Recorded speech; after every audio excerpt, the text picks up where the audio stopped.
Beroperasinya kembali sektor industri dan jasa di ibu kota hari ini membuat penumpang KRL komuter lain membeludak. Penumpang menumpuk di sejumlah stasiun, salah satunya di Stasiun Manggarai, Jakarta Selatan. Hingga Senin malam, penumpukan penumpang KRL masih terjadi di Stasiun Manggarai, Jakarta Selatan. Terdapat antrean cukup panjang di area peron stasiun. Antrean disebabkan adanya pembatasan jumlah penumpang, yaitu 35 hingga 40% dari kapasitas maksimal.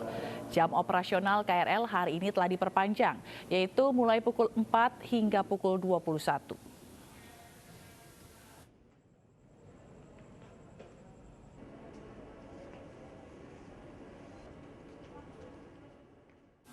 Dan untuk mengetahui kondisi terkini di Stasiun Manggarai, Jakarta Selatan, kita akan bergabung dengan Nadia Valeri di sana.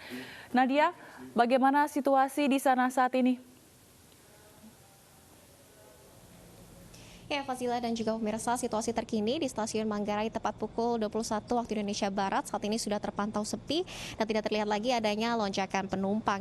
Untuk saat ini hanya tersisa beberapa penumpang saja yang masih menunggu di area peron, di mana saat ini masih ada 2 keberangkatan kereta terakhir dengan tujuan Cikarang dan juga Jakarta Kota. Untuk hari ini, Fazila, penumpukan penumpang ini sempat terjadi di jam-jam berikut ini, yakni pukul 5 pagi hingga pukul 9 pagi dan juga pukul 4 sore hingga pukul 7 malam. Untuk penumpukan penumpang ini terjadi dikarenakan adanya pembatasan jumlah penumpang di tiap kereta, yang mana untuk mencegah penyebaran virus COVID-19, jumlah penumpang per gerbong keretanya ini dibatasi menjadi maksimal 35 hingga 40% saja. Sehingga untuk penumpang KRL yang sudah menunggu di area peron, namun jika kereta tujuannya ini sudah penuh ataupun sudah terisi kuota maksimum, maka mereka tidak diizinkan berangkat dan terpaksa harus menunggu kereta selanjutnya. Dapat kami informasikan juga, Fazilah, bahwa saat ini untuk KRL sudah kembali menambah jam operasionalnya, yang sebelumnya pada masa PSBB ini dibatasi menjadi pukul 6 pagi hingga pukul 18 sore. Saat ini sudah beroperasi menjadi pukul 4 pagi untuk keberangkatan kereta pertama dari wilayah penyangga hingga pukul 21 malam untuk keberangkatan kereta terakhir menuju ke Bogor dan juga Bekasi. Dan untuk mengantisipasi lonjakan penumpang ini juga telah ditambah jumlah perjalanan kereta yang sebelumnya pada masa PSBB ada sebanyak 784 perjalanan, per hari Senin 8 Juni ini sudah ditambah menjadi 938 perjalanan. Fasilah. Baik, terima kasih atas laporan Anda, Nadia Valeri, langsung dari Stasiun Manggarai. Pemirsa, sementara itu di Stasiun Tanah Abang sempat terjadi kepadatan penumpang pada saat jam pulang kerja. Namun malam ini kepadatan penumpang di Stasiun Tanah Abang mulai terurai.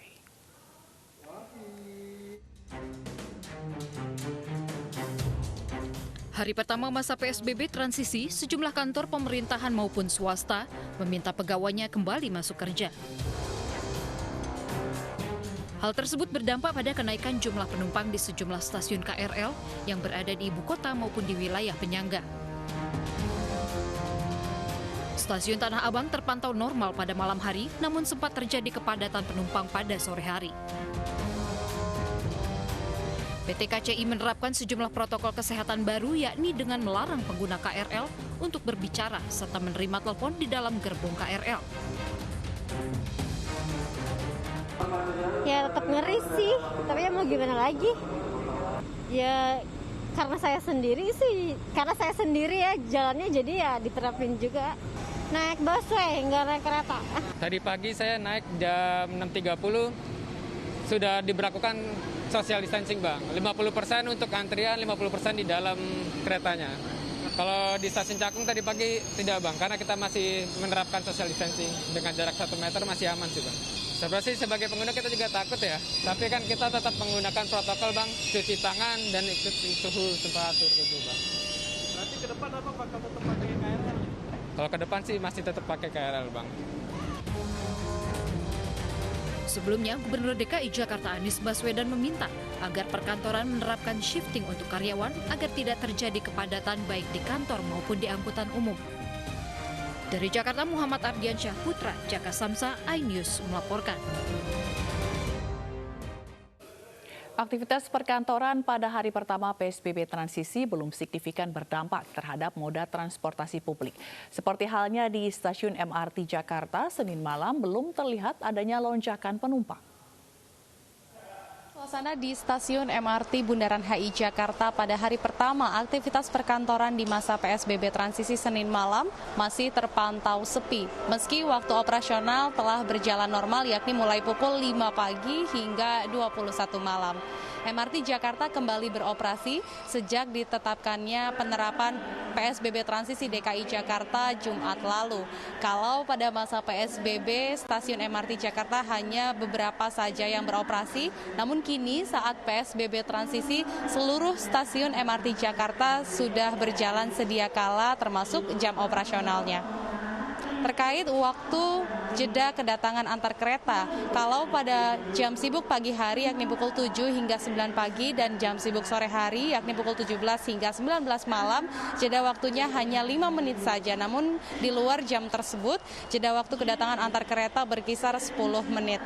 Nah, terkait protokol kesehatan, meski sudah beroperasi normal, MRT Jakarta mengharuskan seluruh penumpang ketika memasuki area stasiun harus dilakukan pengecekan suhu terlebih dahulu, mengenakan masker dan menjaga jarak. Bahkan terdapat imbauan untuk tidak berbicara antar penumpang di dalam kereta guna meminimalisir penyebaran melalui droplet. Nah, kalau menurut pantauan petugas yang berada di area stasiun, sejak dibukanya kembali MRT Jakarta tidak ada lonjakan penumpang signifikan sehingga protokol kesehatan menjaga jarak satu sama lain mudah diterapkan. Dari Jakarta, Menia Mutiara, Leman Agus Dwi Prastio, iNews melaporkan. Hari pertama pembatasan sosial berskala besar transisi di DKI Jakarta, sejumlah pengendara ojek online mulai memenuhi stasiun Tebet untuk mencari penumpang. Warga pun mengaku terbantu dengan diizinkannya kembali ojek online membawa penumpang.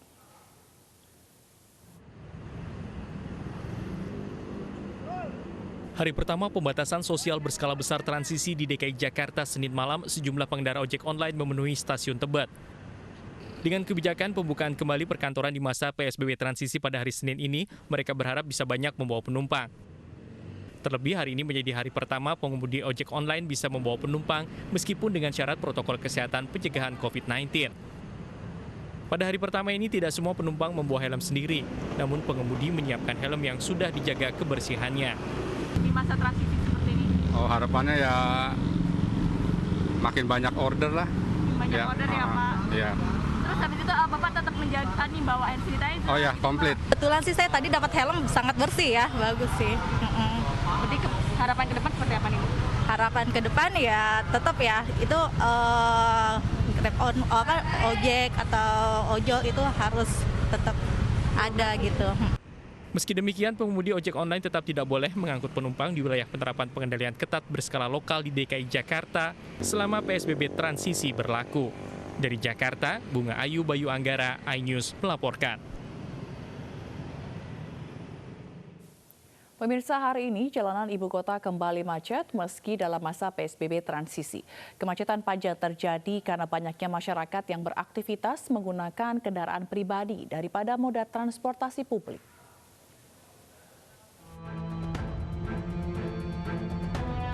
Arus lalu lintas sejumlah jalan di wilayah Jakarta pada Senin pagi mulai padat.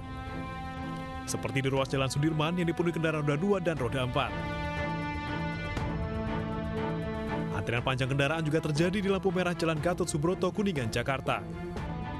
Banyaknya kendaraan dengan dua ruas jalan pun mengakibatkan kemacetan mengular. Di lampu merah Pancoran, Jakarta Selatan, arus lalu lintas juga terpantau padat.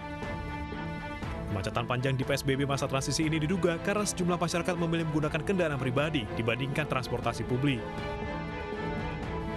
Gubernur DKI Jakarta Anies Baswedan mengingatkan agar masyarakat tetap menjalankan aktivitas di luar rumah dengan taat protokol kesehatan.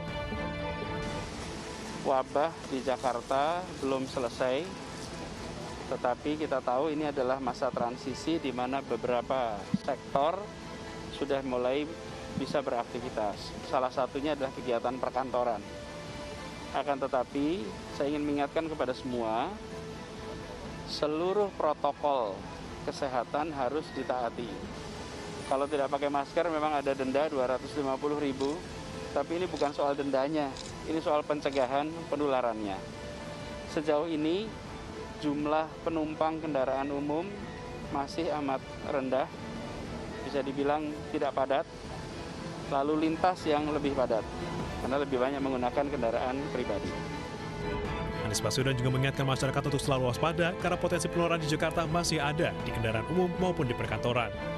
Dari Jakarta, Tim Liputan iNews melaporkan.